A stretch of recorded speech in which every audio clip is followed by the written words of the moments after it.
잘 알려진 대로 사도 바울은 안디옥 교회에서 최초의 이방인 선교사로 파송을 받은 사람입니다. 안디옥 교회에서 주님께 예배하고 금식하고 있을 때에 성령님이 그들에게 말씀하셨습니다. 너희는 나를 위해서 바나바와 사울을 따로 세우라. 내가 그들에게 맡기려 하는 일이 있다. 그래서 안디옥 교회는 순종하여 금식하고 기도한 뒤에 두 사람에게 안수를 하여 떠나 보냈습니다. 이것이 이방인을 향한 선교의 첫걸음이자 구약 예레미야 49장 6절 예언의 성취가 이루어지는 순간입니다. 예레미야 49장 6절에는 내가 내 종이 되어서 야곱의 지파들을 일으키고 이스라엘 가운데 살아남은 자들을 돌아오게 하는 것은 내게 오히려 가벼운 일이다. 땅끝까지 나의 구원이 미치게 하려고 내가 너를 문민족의 빛으로 삼았다. 여기서 야곱의 지파들, 이스라엘 가운데 살아남은 자들은 이스라엘의 12지파를 나타내는 표현입니다. 야곱의 12아들이 이스라엘의 12지파가 되기 때문이죠. 이 12지파가 일으켜지고 돌아온다는 것은 완전한 회복을 의미합니다. 우리나라가 남북으로 갈라져 동족 상잔의 이 비극을 이어가고 있는 것처럼 이스라엘도 12지파로 나뉘어져 고륙 상쟁의 비극이 끊이지 않았습니다. 크게는 우리나라처럼 북이스라엘과 남유다로 나뉘어져 맨날 죽이고 죽이며 살아왔습니다. 자신의 힘이 약할 때는 주위 열강을 이용해 침략하거나 보복했습니다. 결국에는 둘 다 멸망하게 되지 않습니까? 그런데 하나님께서 이러한 역사의 흐름을 완전히 끊어버리고 다시 온전히 회복하시겠다고 선언하시는 장면이 바로 예레미야 49장의 예언입니다. 그런데 이 구절에서 중요한 것은 멸망한 이스라엘을 회복시키시는 여호와의 종이 이스라엘만 회복시키는 것이 아니라는 사실입니다. 땅 끝까지 나의 구원이 미치게 하려고 내가 너를 문민족의 빛으로 삼으셨다는 말씀입니다. 이건 두말할 필요가 없습니다. 이 예언 때문에 지금 복음이 우리에게 와 있고 그 복음으로 인해 저와 여러분이 그리스도인이 된 것입니다. 우리가 이 예언의 말씀의 성취이기 때문에 더 말할 필요가 없다는 것입니다. 이 예언의 말씀의 성취로 2000년 전에 최초의 이방인 선교사로 파송된 바울이 세운 수많은 교회들 중 고린도 교회가 있습니다. 고린도 교회를 개척하고 다른 곳에서 복음을 전하고 있던 바울은 고린도 교회에 편지를 보냅니다. 그 편지에서 바울은 고린도에 있는 여러분의 일로 언제나 하나님께 감사하다고 말하였는데요. 고린도 교회 교인들의 일이 무엇일까요? 고린도 교회와 교인들에게 많은 은사를 주셨기 때문입니다. 이 은사는 원어로 카리스마라고 합니다. 많이 들어보셨죠? 카리스마. 카리스마는 은혜, 즉 카리스의 구체화된 형태이며 개인화된 것입니다. 그러나 은사가 개인에게 주어졌다고 해서 개인의 사적인 목적으로 사용해도 되는 것은 아닙니다. 교회 공동체를 섬기기 위해 주셨고 그런 목적으로 사용해야 올바르다 하겠습니다. 하나님의 은혜는 구체적으로 고린도 교회에 온갖 은사로 나타나 부족함이 없었다는 것이죠. 대표적인 것이 온갖 언병과 온갖 지식이 늘었다고 합니다. 이것을 뒷받침해 주는 구절이 고린도전서 12장에서 14장에 나오는 여러 은사들입니다. 예를 들어 지혜의 말씀, 지식의 말씀, 방언 말함과 통역, 예언 등입니다. 그 외에도 고린도전서 12장에 나타나는 성령의 선물은 기적을 행하는 능력이라든지 영을 분별하는 은사라든지 병 고치는 은사 등이 있었다고 기록하고 있습니다. 다시 한번 말하지만 이 모든 은사는 공동체의 유익을 위해서 주셨다는 사실입니다. 이런 은사들을 주심의 목적은 우리 구주 그리스도에 관하여 증언하게 하시기 위함입니다. 복음을 위해서 말이죠. 그리고 그리스도에 대한 증언은 그리스도께서 다시 나타나신 날까지 이어집니다. 그러므로 하나님의 은혜로 부르심을 받은 우리 모두에게도 이와 같은 은사를 주십니다. 고린도 교회와 성도들에게 주셨던 것처럼 우리 각자에게 주신 다양한 은사들은 모두가 우리 구주 예수 그리스도를 증언하기 위함입니다. 이 은혜로운 일은 주님께서 오실 때까지 이어집니다. 그리고 우리의 믿음이 바람에 흔들리는 갈대와 같이 흔들리지 않게 끝까지 튼튼히 세워줍니다. 한때나 두때 흔들릴 수 있습니다. 하지만 주님께서 한번 택하신 백성은 넘어질 수는 있어도 절대로 잃어버리지 않습니다. 이 사실을 믿는 한 우리는 넘어져도 넘어지지 않습니다. 이런 게 신앙의 신비입니다. 하지만 베드로와 같이 의심하는 순간 넘어집니다. 대단한 베드로 사도가 왜 넘어졌습니까? 그는 굉장히 충동적인 사람이었습니다. 예수님께서 물 위를 걸어오시는 것을 보고 자신도 물 위를 걷고 싶었습니다. 그런 상황이라면 아마도 우리도 그랬을 것 같습니다. 그래서 처음에는 베드로도 믿음으로 주님께 간청합니다. 주님, 주님이시라면 나더러 물 위로 걸어서 주님께로 오라고 명령하십시오. 그 말을 들으시고 예수님께서 말씀하십니다. 오너라.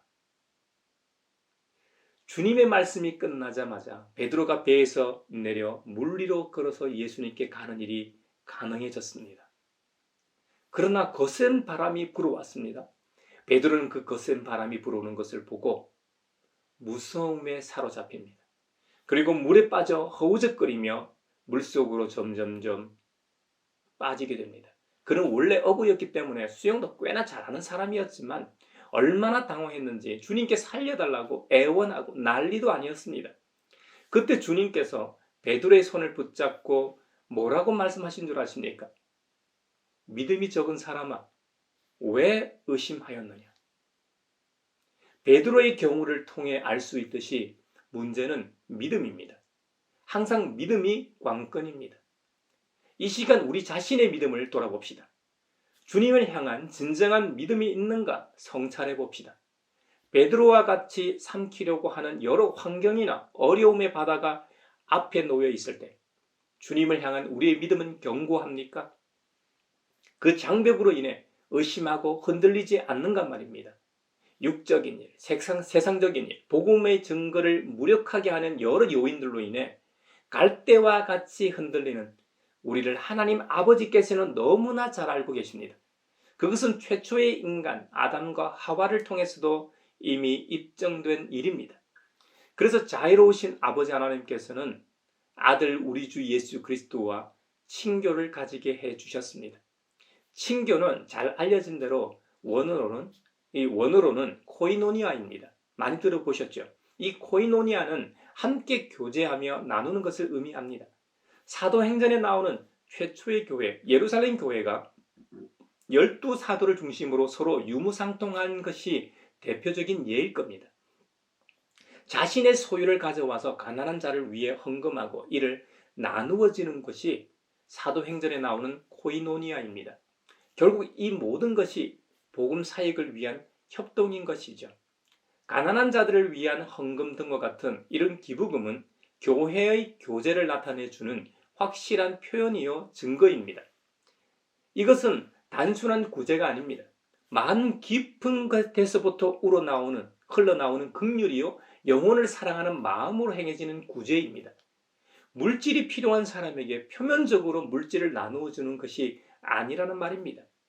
이런 모습은 초대교회뿐만 아니라 사도 바울 선교사역 동안 그가 복음을 전하고 개척했던 대부분의 교회들에서 나타났던 모습입니다. 복음으로 변화된 사람의 마음에서 우러나오는 나눔과 섬김의 표현이여 교제입니다. 이것이 진정한 코이노니아인 것이죠. 하지만 오늘 본문인 고린도전서 1장에 나오는 예수 그리스도와 친교를 가진다 할 때의 코이노니아는 좀 성격이 다릅니다. 이것은 교회 공동체 안에서 성도 간의 친교, 교제를 의미하지 않습니다. 수평적인 교제보다는 수직적인 교제를 의미합니다. 십자가를 생각하시면 좀 더 이해가 쉬울 것 같습니다. 십자가를 상징하는 이 세로 축은 하늘과 땅이 맞닿는 것을 형상화하고 있죠. 즉 창조주 하나님과 피조물 인간이 서로 연결되어 있는 모양입니다. 가로축은 피조 세계에서 서로 연결되어 있는 모양이죠. 예수님과 친교를 가진다는 것은 예수님의 모든 것에 함께 한다는 의미를 함의하고 있습니다. 예수님께서 하나님의 아들 되심에 대한 공동 참여를 말하므로 우리 또한 하나님의 아들이요 딸이 된다는 말입니다. 또 예수님께서 생명 되심으로 우리에게도 영원한 생명이 주어진다는 의미입니다. 교제, 친교라는 것은 혼자 하는 것이 아니죠. 더불어 하는 것입니다. 양쪽 쌍방이 함께 하는 것입니다. 어느 한쪽이 일방적으로 이끌어간다면 오래 가지 못할 뿐더러 건강하지 못한 관계가 형성될 겁니다. 그래서 우리 주님과의 교제 역시 친교가 가능하게 하는 원인은 하나님이시지만 피조물인 우리가 아들 그리스도와의 친교를 통해 하나님 아버지와 진정으로 연합하게 하는 것입니다. 이것은 신비요 은총입니다.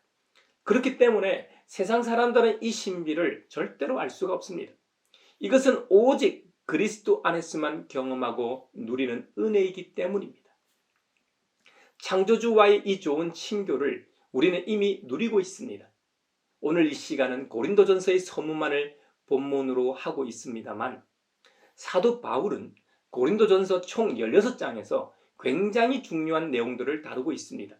하나님의 은혜로 거룩한 성도로 부르심을 받은 우리 모두는 지상 마지막 날까지 흠없게 하시는 그리스도에 대한 소망을 바라보아야 할 성도요, 교회여야 한다는 것입니다.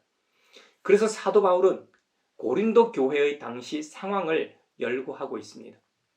교회의 분쟁과 분열, 음행, 교회의 일을 세상 법정에 끌고 가 고소하는 일 등과 같은 육적이고 세상적인 일들과 복음 증거를 무력하게 하는 여러 문제들을 다룹니다. 고린도 교회에 처음으로 복음을 전한 목회자 바울에게 질문한 문제들에 대한 답변을 통해 교회가 누려야 할 신령한 은사를 언급합니다. 결국 교회는 인류의 유일한 소망이신 그리스도를 바라보고 그분의 부활을 통해 하나됨을 이룰 것을 당부하는 것이 고린도전서의 전체 내용입니다. 그런 의미에서 우리의 소망이신 그리스도와 교회를 연결해 생각해 봅시다. 우리 예수님은 교회의 기초가 되십니다. 이건 너무나 당연한 말입니다. 에베소서 1장에서는 하나님께서 예수님을 만물 위에 교회의 머리로 삼으셨다고 선포하고 있습니다. 또 골로새서 1장에서는 예수님은 몸인 교회의 머리시라고 선포합니다. 무엇보다 고린도전서 1장 2절에서는 교회를 가리켜 고린도에 있는 하나님의 교회, 곧 그리스도 예수 안에서 거룩하여지고 성도라 부르심을 받은 자들과 또 각 처에서 우리의 주, 곧 그들과 우리의 주 되신 예수 그리스도의 이름을 부르는 모든 자들이라고 했습니다. 예수님을 믿는 우리 모두가 곧 교회라는 것이죠. 우리 모두는 그리스도인의 머리가 바로 예수 그리스도시라는 것이죠. 그러므로 교회는 그리스도 안에서 하나입니다. 사도 바울은 고린도전서 전체를 시작하는 서문에서 제일 먼저 교회의 하나됨을 천명하고 있습니다. 분열하지 말고 한마음 한뜻으로 뭉치라는 것이죠. 요즘 TV 프로그램 중 뭉쳐야 찬다라는 프로그램이 있습니다. 실제로 축구라는 종목은 정말 원팀일 때 큰 힘을 발휘합니다. 축구계에서 유명한 말이 있습니다. 팀보다 위대한 선수는 없다. 이 말은 정말 진리입니다. 축구는 11명의 한 팀으로서 함께 뛰는 종목입니다. 역대 최고의 축구 선수로 불리는 이 리오넬 메시도 5번째 월드컵 만에 우승할 수 있었습니다. 아르헨티나 축구팀을 보면 이번 카타르 대회보다 이전 대회 멤버가 훨씬 더 뛰어난 선수들로 구성된 팀이었습니다. 그때마다 우승 후보로 거론됐지만 팀이 하나 되지 못하다 보니 번번이 토너먼트에서 어이없이 탈락하곤 했습니다. 그런데 이번에는 메시를 중심으로 젊은 선수들이 똘똘 뭉쳐 월드컵 우승이라는 명확한 목표로 하나 된 팀이었습니다. 조별 예선과 토너먼트에서 고비들이 있었지만 그때마다 다시 일어설 수 있었고 결국 월드컵 우승이라는 수건을 이룰 수 있었습니다. 교회도 그리스도 안에서 하나입니다. 오순절 성령 강림과 더불어 시작된 예루살렘 교회에서 제일 먼저 확인한 것 역시 교회의 하나됨이었습니다. 우리는 하나라는 의식이 있었기에 목숨같이 여기던 물질을 가져와 함께 나눌 수 있었던 것이죠. 우리는 하나라는 의식이 바로 공동체 의식입니다. 이것이 교회의 정체성입니다. 이 하나됨의 근거가 이 세상의 목표처럼 월드컵 우승이라든지 기업이나 국가에서의 경제 성장과 이윤 같은 목표가 아닙니다. 교회의 하나됨의 근거는 예수 그리스도입니다. 교회는 그리스도의 십자가와 부활 위에 세워졌습니다. 그리고 주님께서 제정해 주신 세례와 성찬으로 말미암아 세워진 공동체입니다. 우리는 세례를 통해 주님과 연합하게 됩니다. 그리고 성찬을 통해 주님의 죽으심과 부활에 동참하게 됩니다. 이것이 신앙의 신비입니다.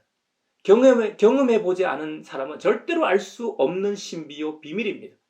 그러므로 교회에서는 주님 되신 그리스도를 제외하곤 어느 누구도 교회의 머리가 될 수 없습니다. 가향교회를 개척한 담임 목사인 저도 교회의 주인이 아닙니다. 담임 목사인 저를 비롯하여 교회의 모든 구성원은 오직 주인이신 예수 그리스도께만 충성을 맹세하고 순복해야 합니다. 그렇다면 교회는 왜 그리스도 안에서 하나가 되는 것일까요? 그것은 바로 그리스도께서 지신 십자가의 은혜 때문입니다. 이것을 십자가의 도라고 하죠. 십자가가 활짝 열어놓은 세상을 말합니다. 사도 바울이 고린도전서 서신을 고린도 교회에 보낼 때만 해도 50여 개의 이 철학 파벌이 있었다고 알려져 있습니다. 고린도의 대다수 시민들은 여러 유파의 사상과 그 지도자들을 따랐다고 되어 있습니다. 그것이 그들의 사상적 유희였습니다.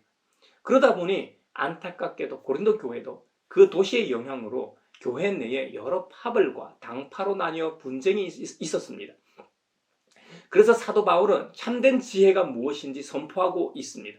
인간의 지혜가 아무리 위대하다고 해도 결코 인류를 구원할 수 없습니다. 오직 복음만이 구원을 주십니다. 복음의 핵심이여 본질이 예수 그리스도의 십자가입니다. 십자가의 도가 멸망하는 사람들에게는 미련하게 보일지 모릅니다. 인간의 지혜로 볼 때 십자가는 어리석은 것처럼 보일 뿐입니다.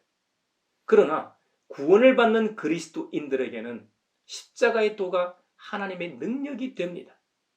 창조주 하나님께서 오직 그리스도의 십자가를 통해서만 구원에 이르게 하셨기 때문입니다. 예수 그리스도만 유일한 구원자로 정하셨기 때문입니다. 다른 이유는 없습니다.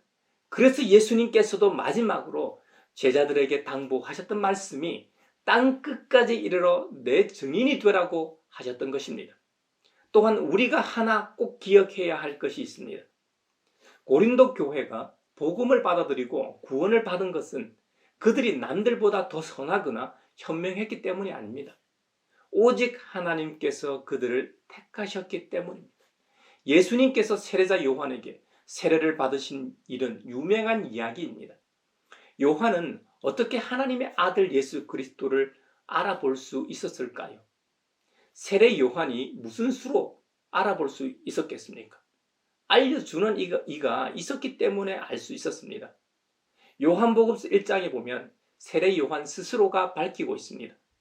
요한 자신은 예수 그리스도에 대해 전혀 몰랐다고 고백합니다. 그러나 나를 보내서 이 물로 세례를 주게 하신 분, 하나님께서 말씀하셨기 때문에 알게 되었다는 겁니다. 성령이 어떤 사람 위에 내려와서 머무는 것을 보거든 그가 바로 성령으로 세례를 주시는 분임을 알아라고 말씀해 주셨기 때문입니다. 그래서 요한 본인이 알게 되어 예수님을 가리켜 이분이 하나님의 아들이라고 증언했던 것이죠. 요한이 세례를 베풀 때 사람들이 구름대와 같이 몰려오고 인기가 많다고 해서 자랑할 수 있습니까? 아닙니다. 세례자 요한이 현명하거나 선했기 때문에 보통 사람보다 신통하고 특별한 존재였기 때문이 아닙니다. 오직 살아계신 하나님께서 선택하신 종이기 때문입니다. 하나님께서 함께 하셨기 때문입니다. 다른 이유는 없습니다. 그러므로 아무리 많은 사람이 요한을 특별한 존재로 여겨도 요한 본인은 절대로 스스로를 그렇게 여겨서는 안 됩니다. 이와 같이 오늘날 교회도 마찬가지입니다. 구원받은 성도도 마찬가지입니다. 목사인 저와 여러분도 우리도 마찬가지입니다. 말씀을 전하는 저도 별거 아닙니다. 우리 모두 복음의 빚진 자요. 우리 공로로 얻은 구원이 아닙니다. 오직 하나님께서 우리에게 믿음을 주셨고 하나님의 거룩한 영이신 성령님을 통해 감화 감동을 주셨기에 십자가의 도가 믿어지게 된 것입니다. 그러니 교회 안에서는 모두가 겸손해야 합니다. 그 누구도 자랑할 수 없습니다. 자신의 잘남은 하나님을 찬양해야 할 이유일 뿐입니다. 타인보다 좀 더 은사를 가지고 있습니까? 좀 더 재능이 있습니까? 좀 더 잘난 것 같습니까? 그러면 그것을 주신 하나님께 감사와 영광을 돌리십시오. 그것이 우리가 해야 할 유일한 방법이요 표현입니다. 그래서 우리가 지금 예배를 드리고 있습니다.